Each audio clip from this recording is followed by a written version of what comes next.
Or they try to.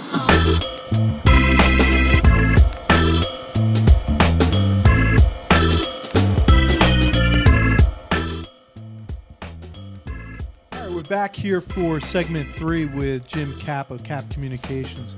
Jim, you've been in business, as we were mentioning in the first segment, since 1984. And, that over 25 years and still successful, still growing, still, a predominant player in the Pittsburgh business market. How have you been able to sustain that growth and keep pushing the bar up each and every year? Basically, what we do, Brad, is it's just keeping your nose to the grinding wheel for other people, that want to get into business. Yeah.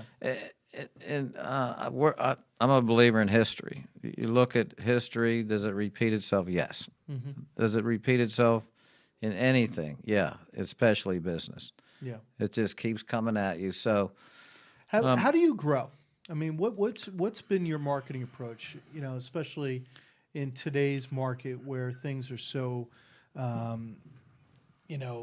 viral and internet based and what have you? What's been the major way that you've continued to grow and market?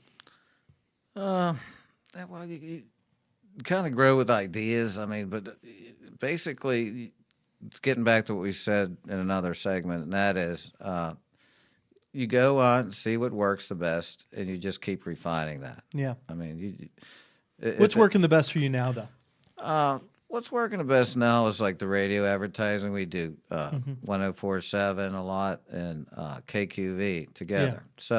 So it's AM, FM. KQV is AM? Yeah, business news. Business news? What's that? Where's that on the dial? You guys ever hear that? Yeah, no. But I'm trying to figure out which one, which station is on the dial in Pittsburgh. What is that, Chris? That's 12, huh? Yeah. No, that's KDK. Yeah, I was about to say, no, that's KDA. It's 10:20 or 10:30. Yeah, it's a news one, right?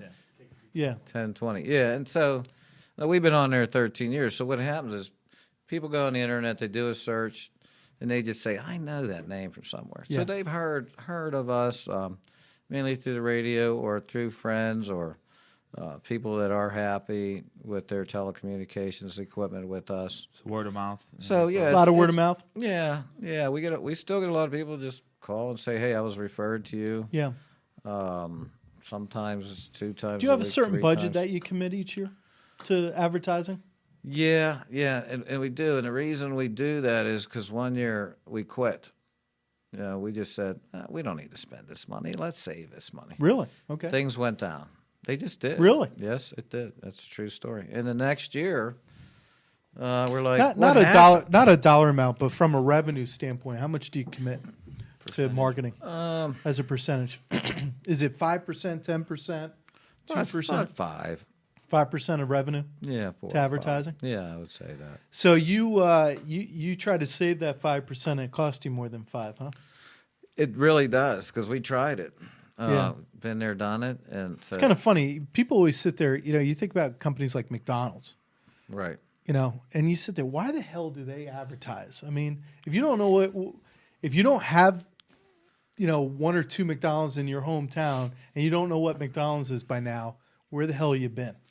If you look at it this way, but yet they still advertise. Did you ever hear this story? True story. Do you know like how you go to Wendy's and Yeah. they say, "Hey, do you want fries?" Yeah. Do you ever hear this? How many people say yes? Do you think? Probably a good percentage. Out of 4. 2 or Take 3. a guess. 3? It's 1. 1. If you don't ask for something, you don't get it. If you don't put your ad on the radio, or if you don't put your ad ask for the somewhere, check. you've got to ask for it. If you don't ask for it, you don't get it. Gotta ask That's for the what business. advertising's about. Yeah. I think. Yeah. Just my opinion. Interesting. Any acquisitions over the years? Have you acquired any businesses? No, we had some opportunities to do it, but just think it's better just to stay with our core setup. I think you made a good point too, and Right. I know that we've seen in business, especially during some of the times recently, when revenues are down. A lot of times, the first thing people cut is that marketing and advertising. Right. It's the worst thing you can do. And that's really the growth engine and the profits where it all starts for a lot of businesses. So for business owners out there, I think you need to be more tactical. You got to look at what's working and not working. But the last thing you want to do And what's scary is major corporations that I used to work for. When things got tight, they're like, "Oh, we're not doing any marketing." I'm like, "You're going to make something that's what bad." happens when accountants run the business. Bean counters, and it's like, great. So you're going to make a bad problem worse by doing that. I agree. You got to look at what's working and cut out money that you're pissing away. But at the same time, I think that's almost the time that you want to even spend more. Quite honestly, you could. Yeah. At least be tactical. Yeah, tactical. All right, we're going to come back for segment 4. We're going to talk about what's that?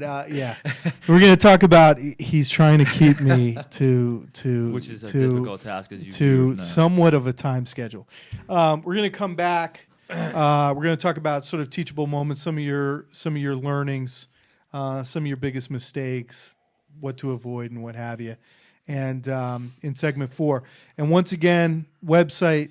www.kappcom.com.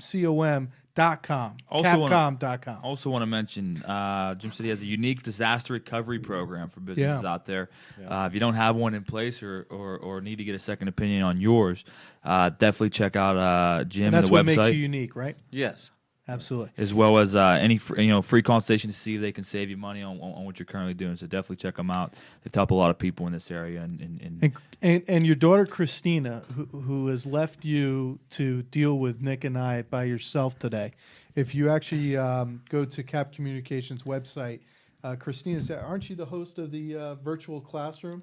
Some of those videos on there.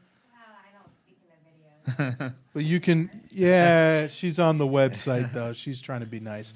But anyway, go to their website. One of I think the most interesting parts of your wonderful website is the fact that you have that whole, frequently asked questions, which is incredibly thorough.